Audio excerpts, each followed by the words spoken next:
Recording is on. All right, today is December 6th, 2020, and today we're going to have a discussion, continuing our discussion on the Desiderata Extinctionati.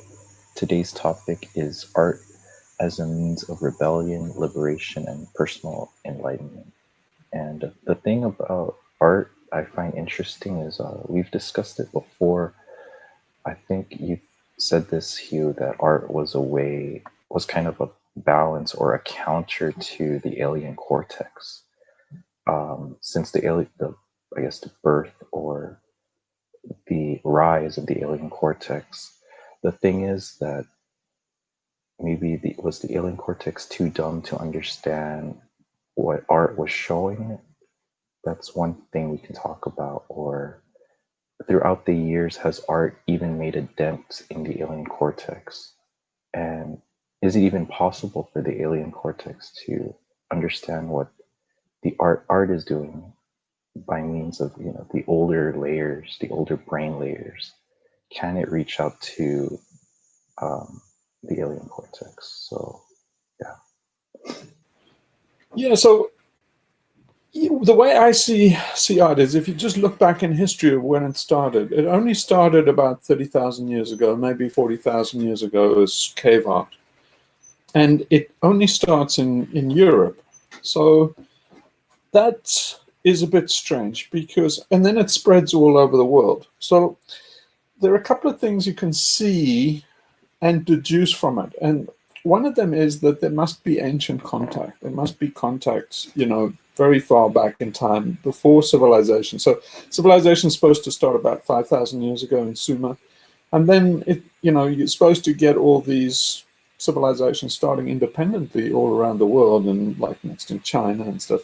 And then finally in South America. But I can't believe it at all, because there are 32 symbols that are used in cave art and that appear all over the world. They're just abstract symbols like little twirls, there's hash patterns and things that look kind of like fir trees.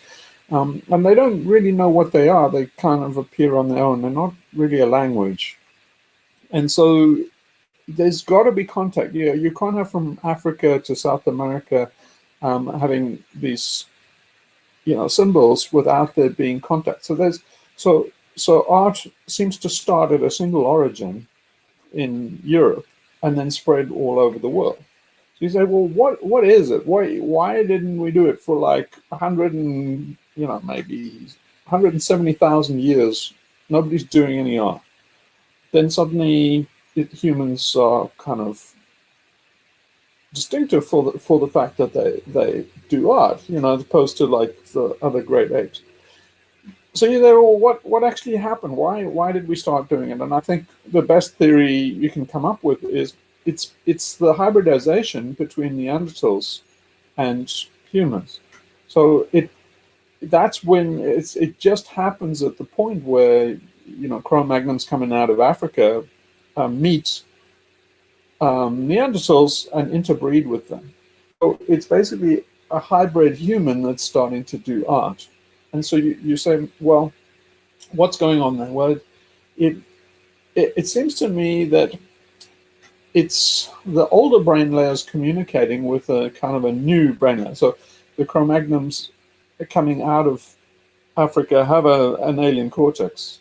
But it seems to me that the other brain layers, the four older evolutionary brain layers, they can't speak. Language is part of Werner's area and Broca's area in our left brain here, and a very thin layer on the top. That's the alien cortex. Basically, that's what the alien cortex is a kind of language module. And so then what it looks like is that's the way the two, brain layers are or the four are communicating with the alien cortex.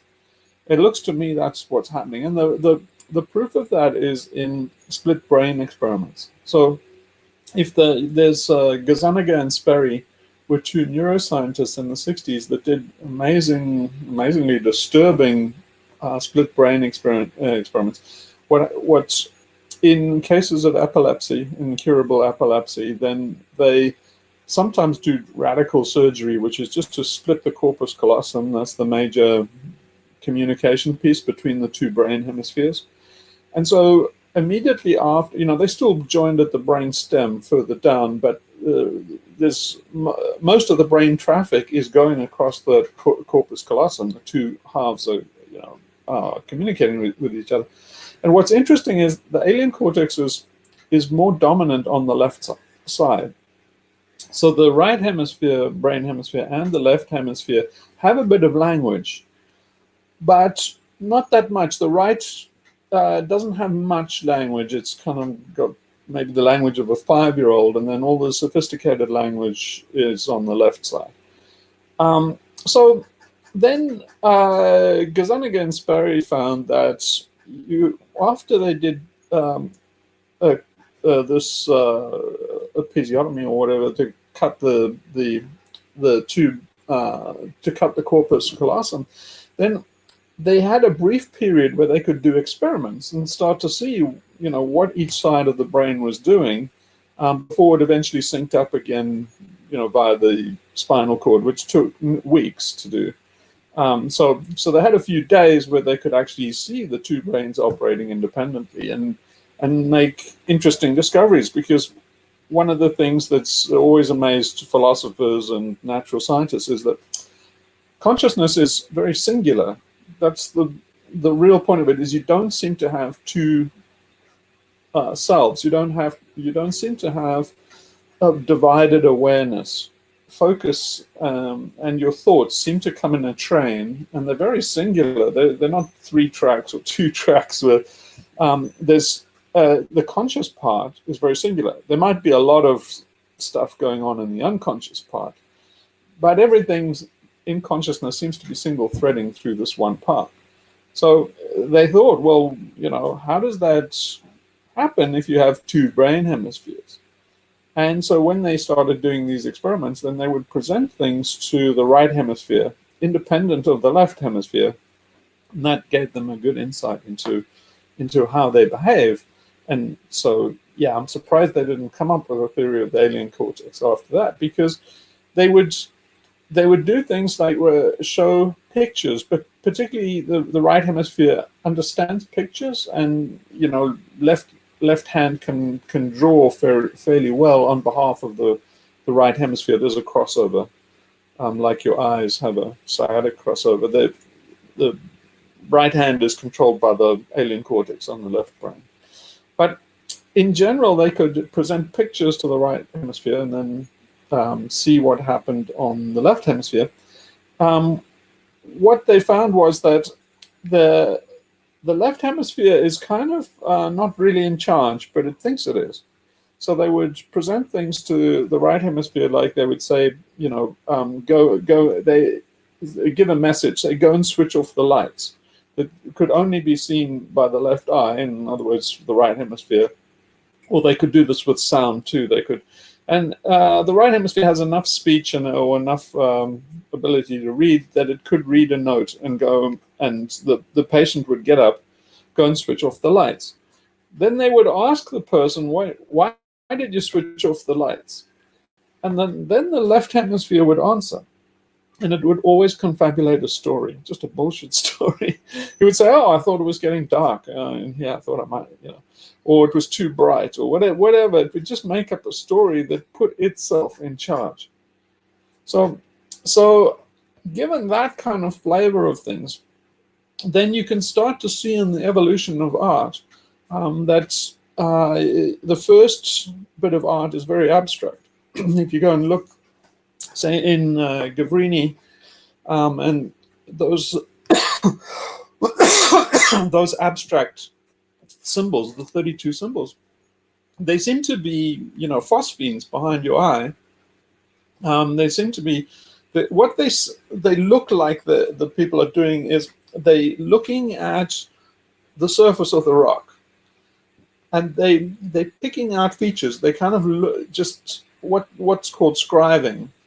Is you look at a random field, like a Jackson Pollock picture, that is just pure, or rock or something that has no structure, and then you start to see patterns. You start to recognize patterns, like looking at clouds. You know, you can start to see shapes in the clouds. So they're looking at the rock and starting to see shapes, and all the shapes are things that have meaning to them, like, you know, elk and bear and stuff like that, bulls, uruks and stuff, and particularly their hand. So the point of doing this, I think, is that they're communicating with the supernatural world.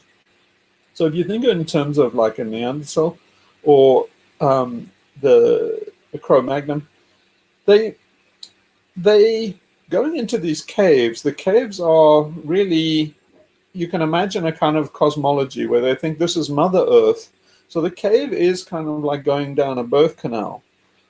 So, you know, basically a cave is a big crevice in Mother Earth. It's obvious analogy that basically it's a you know, a vagina, and it's, you go inside it, you're going into the womb, and then there would be caverns and stuff. And these people would say, think of it, I think, as in terms of, you know, this is like a cathedral. It's kind of a religious experience to go in. And they're thinking this is where, you know, people go after death. And the evidence for that is they, you know, like in the Homo naledi, is a new hominid they found in Africa, and they're burying their dead very far underground, very deep. You know, they're basically going miles in the dark and climbing through these narrow passageways. Very difficult to take a body, and then they throw the body down a kind of precipice into, you know, this deep cavern where they can't go any further. So you can see that they're thinking they're returning a dead person to the realm of the afterlife, or returning them back to the mother. So you can imagine a cosmology where they say you're born from an earthly mother, but they return you to Gaia, the earth mother. And then that seems to be a universal religion. So that religion was kind of mediated by shamans, and then they say, you know, you can imagine now that they're thinking in terms of a cave as kind of a movie screen. They think that because you're alive, you can't go through the wall of a cave, Harry Potter style. But they think there's a whole Harry Potter world on the other side of the wall. And the way to get to that is by meditation and visualization. And so that's what they're doing. So that's what in their conception, in their left brain, which obviously has a control narrative, that's what they're doing, is they're communicating with people on the other side of this membrane, and the membrane is the surface of the rock.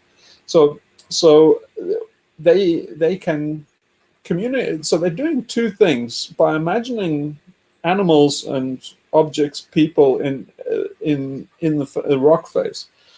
Then spirits. You can easily imagine that they think, when people die, they go into the spirit of an animal. So if you want to see your ancient ancestor, you know he became an elk because he was so into elk or uruks or whatever. And so you know that he had an uruk spirit. So then when after he's dead, you want to communicate with him, you would look at the rock face till you could see an uruk, you know, looking back at you, and you'd say, I know this is him, you know, connecting to me from the other side. You do a kind of a seance and then speak to them and communicate with them and connect with them. And so that's what I think the first art is doing. It's really getting phosphenes and imaginings on the rock face. And so it's forever going to be like that. But what it means to us, all the way down to modern art, is that if you think what's really happening neurologically speaking, and not beyond their narrative of what they're doing, they really talking to their own primitive brain layers. If you start tracing out things, you know, basically, what's it called, prognosia. It's basically seeing faces and things. Basically, humans are very good at pattern recognition, and particularly the occipital lobe and behind your visual apparatus, very good at finding patterns in random fields, or just patterns in random data. And so what it results in is that it's really the unconscious part of your brain and the older layers communicating with your alien cortex. So that's how I get to that theory that's what's happening, because the pattern recognition is done quite in a few layers below the alien cortex. So so then that suddenly becomes very useful, because by the time you get to Van Gogh and all these guys, they looking at their own image. So yeah, if the topic of this is liberation and enlightenment based on art, what it means is you've got a mirror on the alien cortex, which is just awesome. So there are two kinds of art. I mean, there's art that's just an expression of the ego. That's just basically the alien cortex talking to the world, and that's kind of like a Karen does at art classes, and you say, "Oh, I want to express myself," and what they're saying is, "Yeah, I just want to be narcissistic, and I want adoration for my technique and skill and my insight, and really the picture's me, and I want reflected glory of it." It's exactly the same as a narcissist. They're getting narcissistic supply of their audience, which is a complete horseshit waste of time exercise. Now, the great artists are not doing that. If you look at, say, Gauguin or something like that, when they do self-portraits, all of them, like from Rubens to Leonardo da Vinci, is they looking at themselves and they're trying to be honest. They're trying to make as honest a statement as possible. That's the very opposite of what a narcissist is trying to do, is they're trying to lie. They want their false image returned back to them. What those great artists are doing is they're trying to get the true image reflected back to them, which means that it's a true mirror. And as they've said in the mystery schools and in everything, is basically the key to overcoming your alien cortex and basically defeating it in a way, or rather rising above it, like a transcendental ascendance from your alien cortex, is the mirror. It's basically self-examination, it's reflection, but true reflection. You're trying to get to the truth about what you really are in that mirror. And so that's really what I think great art is, because we're not so different that it's idiosyncratic. So that is some artists are just oh well, that's it's just him. He's a one-off. It means nothing to me. Those guys are really kind of Christ-like figures. Like Van Gogh, he paints himself as Christ. A lot of people do as Christ because Christ is an archetypical figure living an archetypical life. And so it is universal. And when these great artists do self-portraits, we can kind of see ourselves in them too. And I think I'll go even further and I'll say, go right out on a limb and say, if you take one of the greatest pictures, one of the most famous is the Mona Lisa. I strongly believe that Leonardo da Vinci is actually, Leonardo's painting himself. I think he was doing a self-portrait. And I would even go as far as to say that he might have done it through double mirrors, or he had more than one artist. But he spent so much time working on it and doing it over that it's not just a nice art project that he's got going. It's more akin to self-discovery. And so the reason why the Mona Lisa resonates to us is because of it's universal, and we can see ourselves in here. What he's trying to do is to do the person inside, so the actual true person inside, beyond the mask of your face. And I think that's what he was trying to do with the Mona Lisa, and he must have done it pretty well. The reason I say it is because somewhere along the line, when I was a kid, I really used to love Leonardo, and I gradually got the idea. Is it like, hang on, all these things like the Vitruvian Man, all the things that he's doing, if you look at St. John, they're all him. He never did anything other than himself. He just painted self-portraits. And so all those figures that you say, oh, the figure of a man. It's like, it's not a figure of a man, it's him. He's doing a self-portrait. The Vitruvian Man is Leonardo. So, with a beard cut off. But yeah, so Leonardo was think using it in this way, and from what I knew from the cult that I was in, they said he was part of a cult. They're basically alchemists and Gnostics. So what a Gnostic is trying to do is to say that we are all God inside, and so he's really painting the face of God, on the inside, and kind of bringing God out, kind of Deus ex machina kind of way. And then that's also, I think that Harari just wrote a book called Homo Deus, and that's really I haven't read it yet. But I guess the thing that basically thinking of man as a god was the Albigensian heresy and the Gnostic heresy.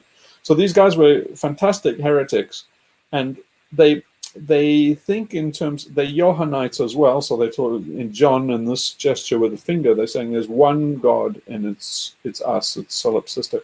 So that's my take on art. That was kind of long-winded, but Yeah, very. That's yeah. quite. That was good. Based on what you said, it seems like because when we go to these museums and art displays, a lot of people are saying art is subjective, and I think it makes sense because if is true art subjective because it's showing a mirror on us, on the person themselves. It's not supposed to have one definite meaning. It's each person has its own interpretation because it's actually a mirror on themselves. Is that accurate, would you say? Yeah, bad art is subjective. Good art is objective, and the object under observation is the self, the universal self. So bad art. So that basically, I'm trying to shoehorn it into Hindu terminology. So then, Hindus would say that we have internal kind of soul, but not really soul. It's basically a kind of a shard of the self. So that's the Atman, and then the Atman is really a kind of a hologram of the universal self, and so that's the object in great art that you're actually representing. So it's representing like representing. So it's basically in the present you have the self, and then basically representation is representing the self. So basically wrapping it up and giving it back to the world as a reflection. So yeah, but in terms of the subjectivity, yeah, it's very much like what the Bible is doing and Shakespeare is doing and Jackson Pollock is they presenting a random field to you. About everything cancels out. So if you do that, what's left is the bias. So it's kind of like Hegelian in the Hegelian conception of dialectic of man talking to himself is saying that you have a thesis, and then you get automatically an antithesis, which is the alien cortex does that. You say anything, walk into a room and say, "Oh, it's sunny outside." Somebody will contradict you or make some qualification. They would do an automatic antithesis. Now that seems deeper than neurology. Collective action in a hive and hymenoptera and stuff. They'll also do that. There seems to be this self-regulating or homeostatic thing that goes deeper than just on neurology. So if you present a thesis, you automatically get an antithesis. You get, for every action, there's an equal and opposite reaction. So you get this reaction, and then Hegel said that, from that, a synthesis arises. Well, the synthesis is what's left after basically the immovable object has wrestled the irresistible force to a standstill. And so it's a way of teasing out the fine-grained information. So the way Shakespeare did it was he presents all these philosophies, but every philosophy he also negates somewhere else. And the Bible does that too. Basically, you tell somebody, particularly religious person, that say, "Oh, the Bible contradicts itself." They're like, "Oh no, the Bible absolutely doesn't," and then you show them it's like just one contradiction after another. And what the Bible is doing is very clever. The reason why it's so popular is because you can always take things out of context to bolster your argument. So everybody can do that on whatever side they're on. taken as a whole, it means that the only thing in it is your bias. So the ultimate bias that you get out of reading the Bible is, since everything is self-negating, every part negates the other part, there's no information content in it. It's self-canceling, and all that's left is you. It's just a mirror. So the great art, like Shakespeare's art in plays, and the Bible in terms of just literature, and then something like a picture like Jackson Pollock, there's nothing in there. There's just random content. Very difficult to do random content, by the way. If you ask people to do a random sequence, they make a complete cock up of it. They think of random. Our brain thinks of random as changing all the time, but randomness isn't that at all. But it gives you something to reflect back on, so you can see yourself. So in that sense, yeah, it's subjective. Yeah. And I think my other question would be in terms of, so we've discussed before, there's the alien cortex of the individual and the meta alien cortex.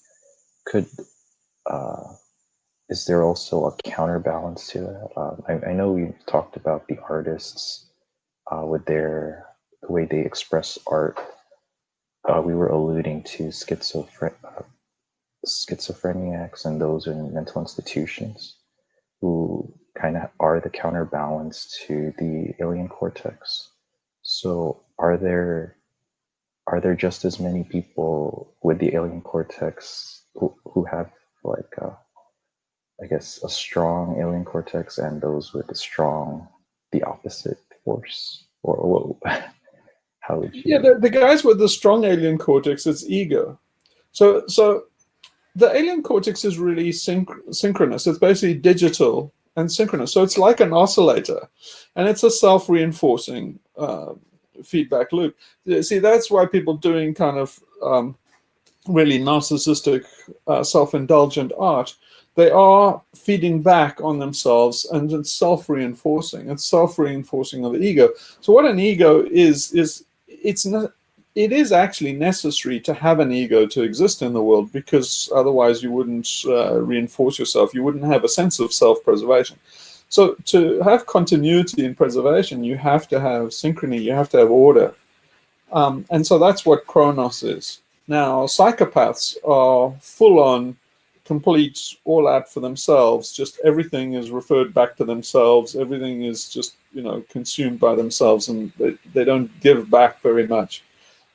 So that's that. Too much order and too much psychopathy is too much individualistic and too egotistical. Now, the shamans, anybody that would be that egotistical, the shamans would bring back down to earth. And the reason is, it's very bad for the tribe. The tribe is like a Kantian whole. So Kantian whole means that all the parts contribute to the whole, and then the whole contributes to the parts. So it's like Hobbes' Leviathan. Hobbes was talking about a Kantian whole with the Leviathan, and he says basically the state in this case, but let's stick with the tribe, that the state demands stuff from you, it taxes you, and then it returns, protection and justice and all these services that it gives you in a nice socialist way. So if you're too egotistical and you're too psychopathic, it means that you become a tyrant. You don't give back to the whole. You just take for yourself. You're just basically Jeff Bezos. You're just a one-way trip. So you can't have many Jeff Bezoses in a system, because they're parasitic. They're just feeding off the collective. And so that's true for kind of collective alien cortex as well. Is basically the individual ego is also eating off that alien cortex. So now the opposite of that is too little order. So it's just it's just chaotic.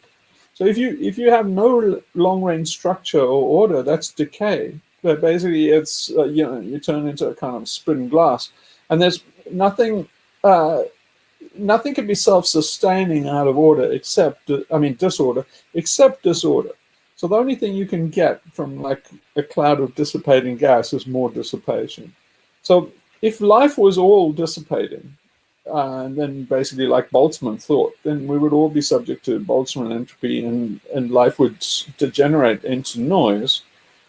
But the reason it doesn't is because of synchrony and these oscillators that reinforce each other from feedback. So life is a boundary condition between, if you have too much order, that's becomes cancerous, and it's really just the part consuming the whole. So you can't have that because it doesn't sustain for very long. And you can't have too much disorder because otherwise, basically, there wouldn't be any point of focus for life to actually observe itself. So it's not a value judgment on either one of them. It's just too much disorder just doesn't give enough focus to actually have life. And we're biased in the sense that we're living, and so we need a balance between the two. And so we're walking on the kind of razor's edge between too much order and too much chaos. And what's happened in the world today is there's too much order. We've overbuilt. There's too much. There's not enough creativity. There's too much rigidity, regimentation, and so we can't carry on very long like that because it's like a cancer. And so that's the reason why we're going extinct, is we're too ordered. The alien cortex has got over everything so that everything's too rational, it's too efficient, too ordered, and basically it's turning crystalline. So there's no creativity, there's no life, and variety, and so it's not going to be very long lived. No one really knows what keeps everything. They know what keeps things synchronous. It's like there's a great mathematician called Emmy Noether, and she understood what made things symmetric and synchronous, and that was a great theory that's become kind of foundational, but in physics. But no.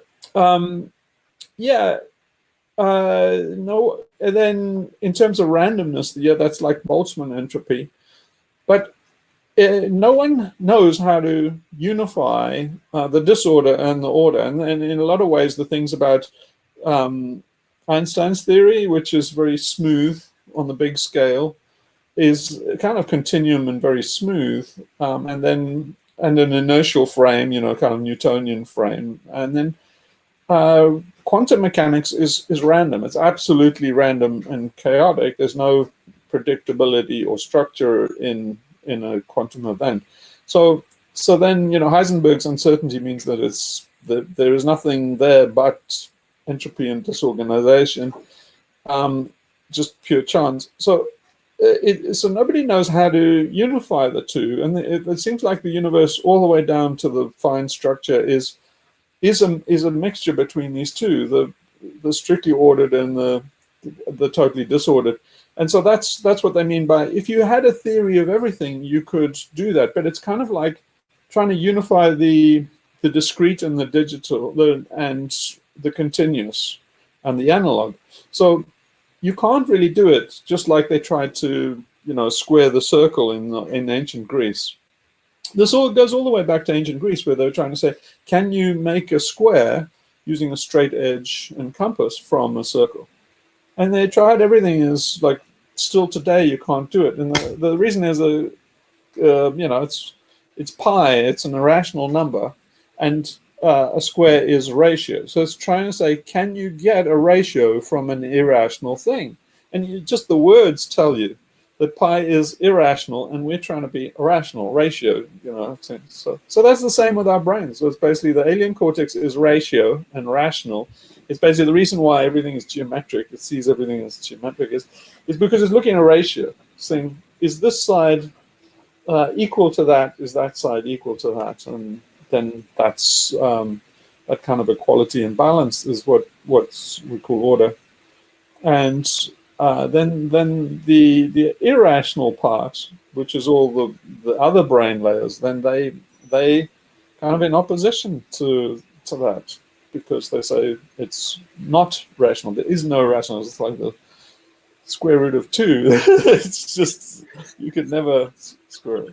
So we're in the middle between that, and I think that's the key to what life is. Yeah. Yeah, and it makes sense the way you just described it, that the civilization seems like it's rational, alien cortex driven for however long it started.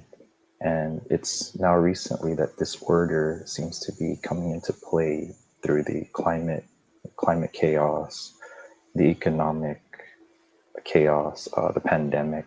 It seems like it's trying to, or the universe in some ways trying to achieve some sense of symmetry by introducing or having this order come into play. But yeah, that's something to think Yeah, about. I think that's, yeah, the if you go right back to the beginning of civilization, that's what they're trying to do. They're trying to take the risk out of nature. So, nature delivers, but it delivers based on kairos. You can't guarantee like the fruit's always going to be on the tree. It's haphazard, right? And so the thing about grains is that they're seasonal, and then basically you can harvest them, and then you can try and wring out a regular schedule from irregular nature. And so it's what they're trying to do is trying to regulate nature, and that's what agriculture is all about, and that's what we're trying to do. So when people say we can go back to solar panels and wind farms, they say, well, solar panels and wind farms are irregular. They're basically based on when the sun shines, and so the clouds and the wind is chaotic. So what we're trying to do with wind farms and solar panels is trying to say, how can we get a regular baseband of energy from this diffuse and irregular thing? It's exactly the same as the same thing that we're trying to do since the beginning of agriculture. And the same way we're trying to square the circle. You're saying, how do we get a square wave out of this random noise? And you can't. Basically, we live on a 9 to 5 schedule. Everything has to work by clockwork because it's our civilization is synchronous, and it's based on oscillators. And so the Kairos world of the random world where the wind blows when it blows, and this, it doesn't fit. And that's what we're trying to do. So the only way out is to make a big buffer between the two, and that's what batteries are. And then batteries make the whole thing impossible.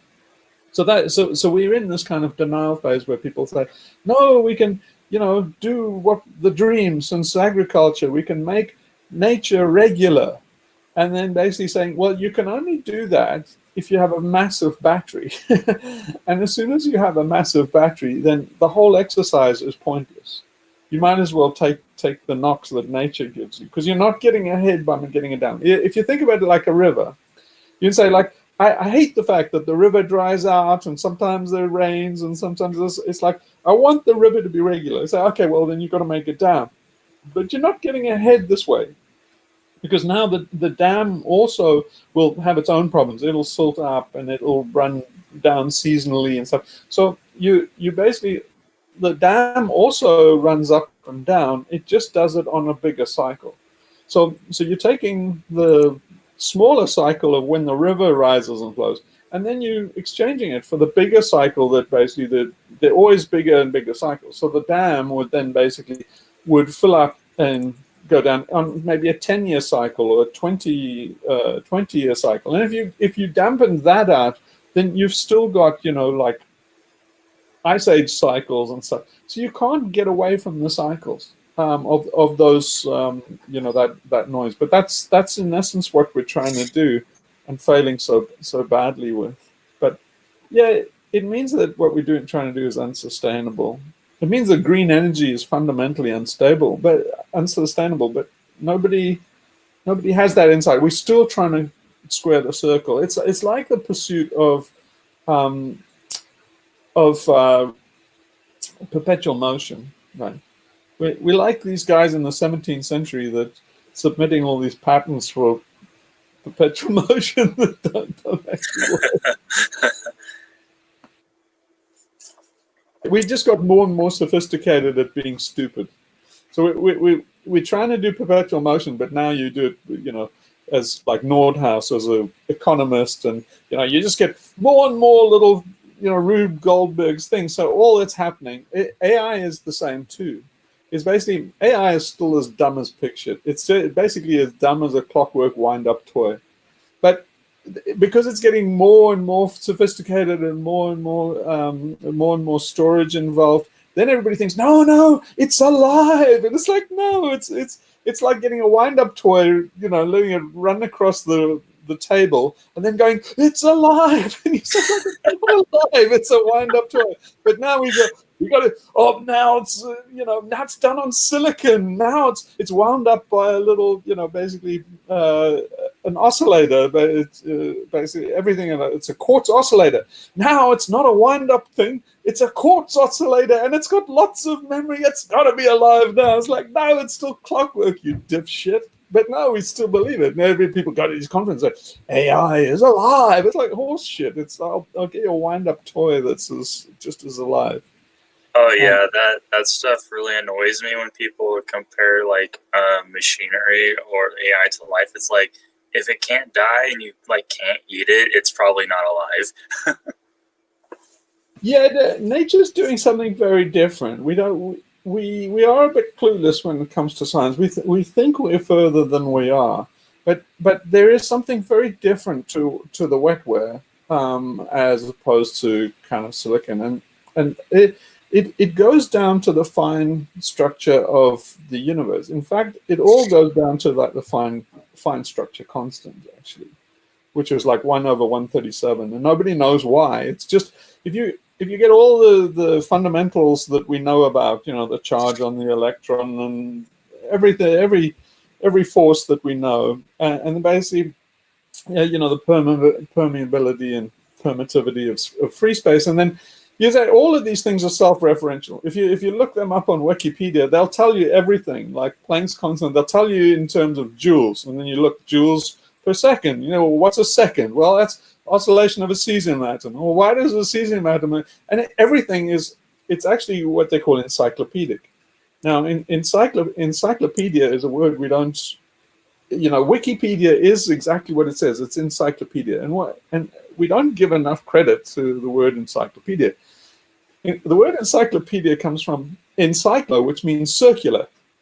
And if you've been on Wikipedia, you know the fuck that it's circular, because if you follow like a thought map between each one of the points, you follow each one of the links, you get back to where you started. It's all fucking circular. So if you start on a fundamental concept like the charge of an electron, you think, well, what is the charge of an electron?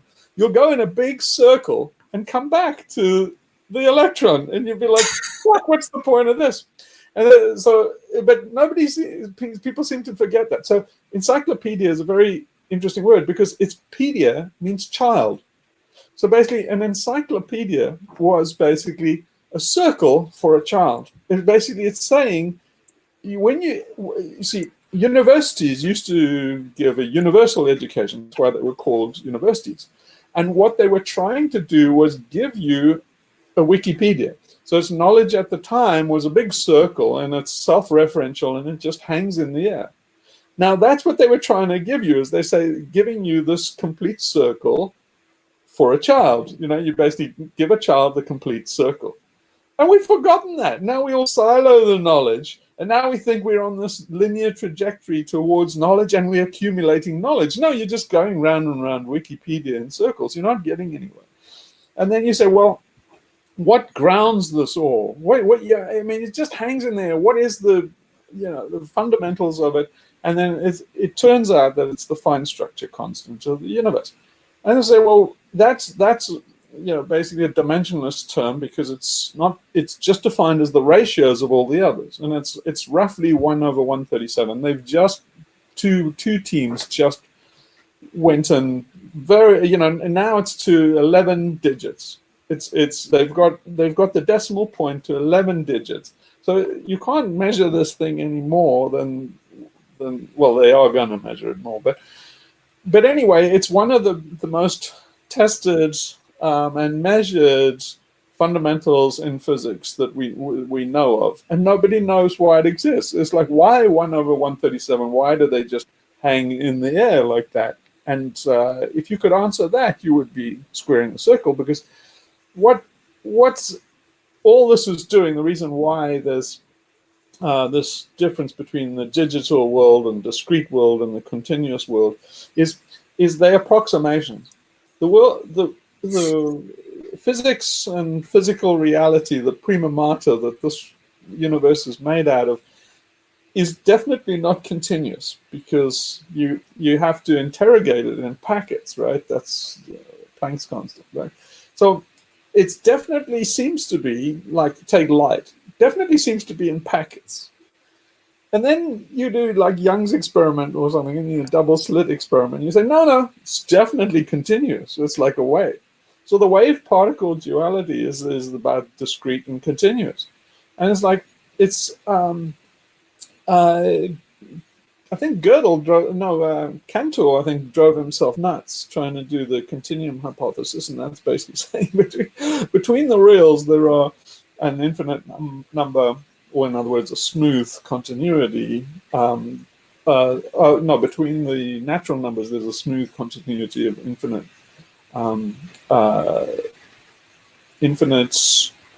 reals. Yeah, and so, but no one's been able to prove that, because that would be squaring the circle. What I think what Cantor did manage to prove was that you cannot prove it false. You cannot prove that there aren't. But in any way, I think what everybody's missing is that what actually unifies everything is its fractal. So, just like say the river, if you defeat the thing where the river is slightly seasonal based on the day of the week, it rises and settles. And then you take the next cycle, you dam that up, you take the next cycle. You're taking, derivatives. So by the time you're doing a dam that's a second order derivative, then you carry on going more and more up a derivative. So what you're really doing is you're scaling in and out of what I think is a fractal structure. So fractals are scale free. They're like networks, and they're basically, what characterizes them is the more unusual the event, the less often it'll happen proportionately. So it's kind of like Zipf distribution. It's basically, it's a kind of a Matthew effect. So basically if you go through people in America, the chances of you getting a richer one will be a kind of 80-20 rule. So the chances of you meeting, say, Jeff Bezos is proportional to his rank order in the list of top earners in America. So what that means is you can zoom in on the structure to any level, and you can't tell at what scale you're in. And that's where the 137 comes from. It's basically, we're looking at the universe at one particular zoom, say, the matter that they're basically breaking apart in CERN. We're looking at one zoom level, and that's where 137 comes out. But you could theoretically look at another zoom level that's not accessible to our physics. So there must be a derivative of the 137. 1/137, or the fine structure constant, because the fine structure constant is not an absolute. I think it's basically it's just a zoom level, and there would be other ones. Does any of that make any sense? That's a long circuit for art. Yeah, I think because I studied engineering in school, so these concepts are starting to get back to me. So yeah, interesting. Yeah, so what you're saying is scientists are looking at the universe through a microscope at one of those little settings. Yeah, that makes sense. Yeah, and you see what they're looking at is because it's fractal is if you look at the elephant through a telescope, you'll see an elephant. But when when you look at it through a microscope, you'll also see it's made up of tiny elephants, and Yeah. that's really what we're doing. We just don't get it. We think when we look, we think it's one thing, like an elephant. When we look at it with a microscope, we think, oh, there's cells that make up the elephant. But the elephant is really a cell in the environment, right? We're a bit cocked up because we think there's something called an elephant, but an elephant doesn't exist. I mean, you can put an elephant in a zoo and you'll soon find out elephants don't exist because they won't last for very long. You put elephants in a zoo and you'll find out that for a million reasons they will run down. And the reason is because it's like taking a cell out of the human body, taking an elephant out of its ecology or its habitat and putting it in a zoo is just like putting it in a petri dish. And it's not going to last long. So there's no such thing, just like there's no such thing as an individual cell, outside of the ecosystem or the body. There's no such thing as an elephant that exists on its own. And the same goes all the way down to what we call fundamental particles and stuff. And so I don't believe in the standard model at all. I think they're seeing elephants where they aren't. I think if you look at the very big scales, you would find what they're finding at CERN on the very small scales that would kind of repeat all over again.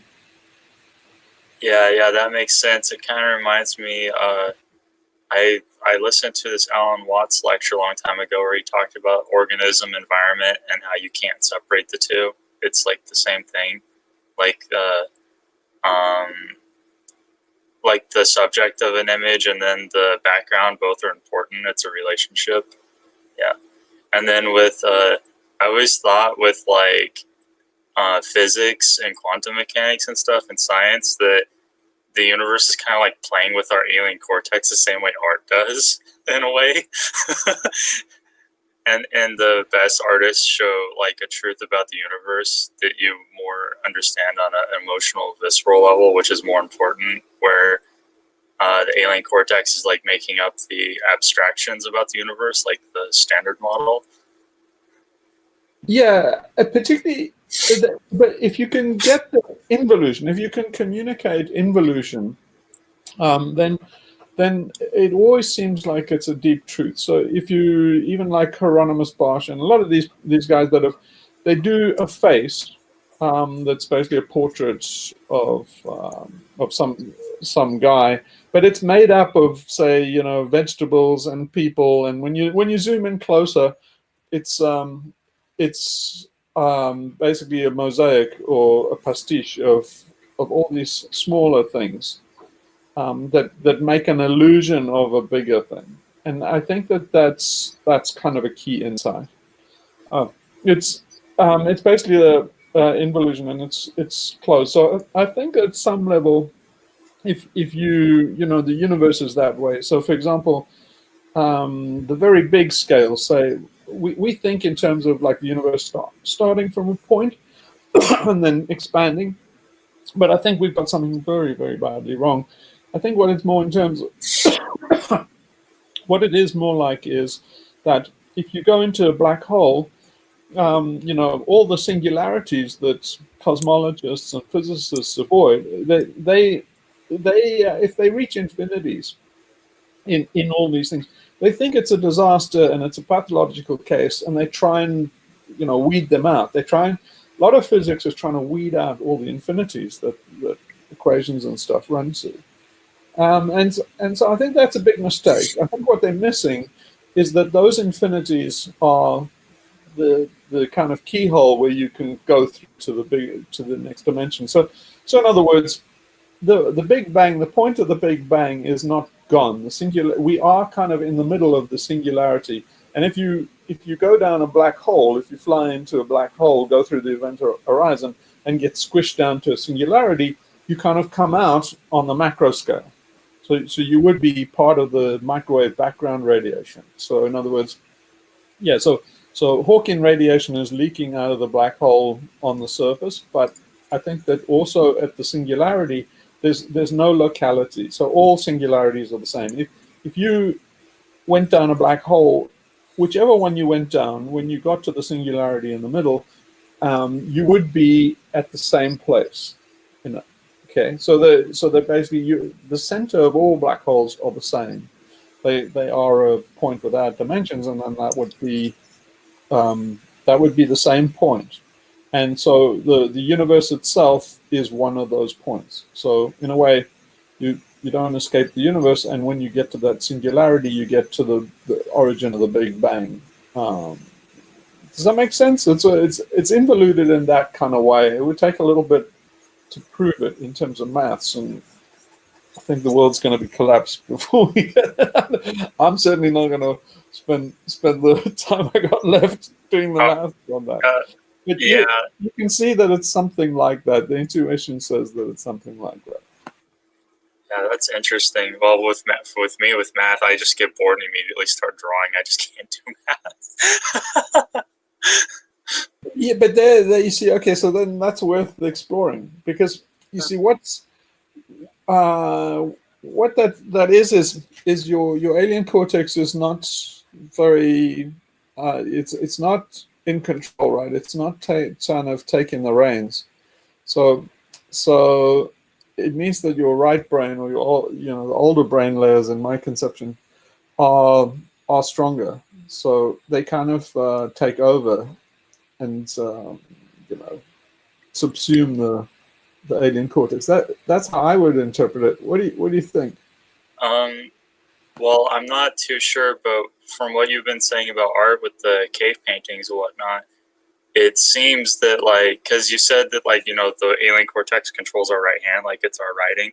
Maybe the right brain kind of like hugs around the alien cortex and sort of like guides the hand to do arts. Does that make sense? Yes. Or what I'm thinking? Yes. Yeah. Yes. It's basically how it's how much it stands in the way. So the alien cortex will stand in the way of art. It's the funniest thing. I've done this to a lot of people, including my ex-wife. Is like basically she went from being absolutely unable to draw to being like phenomenally good in like 10 seconds, and then it's like all you need to know. Basically, all I've told people is you're drawing with the wrong part of your brain. So you're drawing with your left brain, and what you're doing is you're doing abstract concepts. So then they'll do like a lollipop tree, and what the brain, the left brain is doing substitution. So it's saying a tree is basically, it simplifies and substitutes. So it says a tree is essentially a big blobby thing with a little stalky thing at the bottom, and then you get this like lollipop tree, and that's where people are who can't draw for toffee. That's what they're doing. They're doing stickman and stuff, and they're saying that it's an abstract symbolic representation. So I say, don't do symbols. You just tell the person, forget the thing that you're doing, what it is. Don't name it. Just do its shape. And in terms say like, see, look over here. You can see there's, look on my hand. There's a little curvy thing. So put a little curvy thing. And don't ever think of a hand or a finger. Say, look, there's a shape. There's a V. Try to get those angles the same. And you do that. And so somebody, 10 minutes later, they go, oh my God, I never knew I could draw like that. And what you've done is you've just got the alien cortex to step out of the way and stop substituting words and symbols as an overlay on what they're looking at.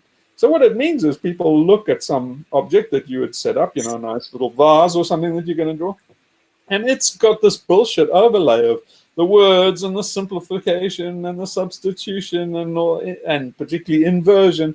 And then you just say, like, get that part out, and then basically all you're doing is the light, the shapes, the contour, and basically negative spaces, all of the things that the older brain is working with. Because, basically when we're more animalistic, then basically that's what we're concerned with. Basically we got color vision around about the time of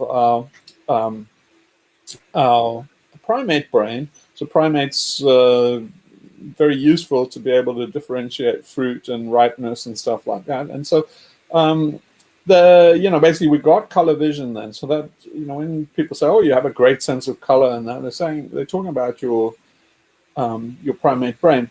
But if you go all the way back to the reptilian brain is very, very keen on things like the eye and shapes and threats. And so it's doing pattern recognition to try and see that it's not ambushed.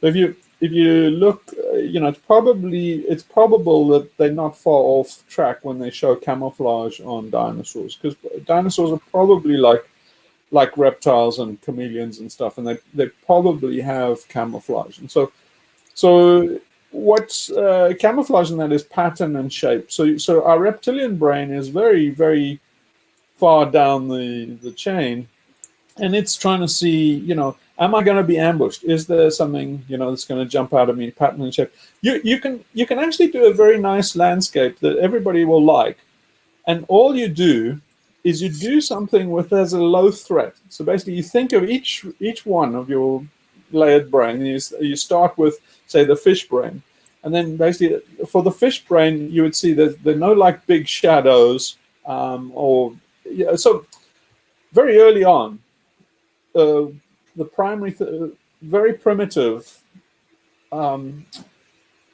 spinal columns and basically brains, the very first brains, basically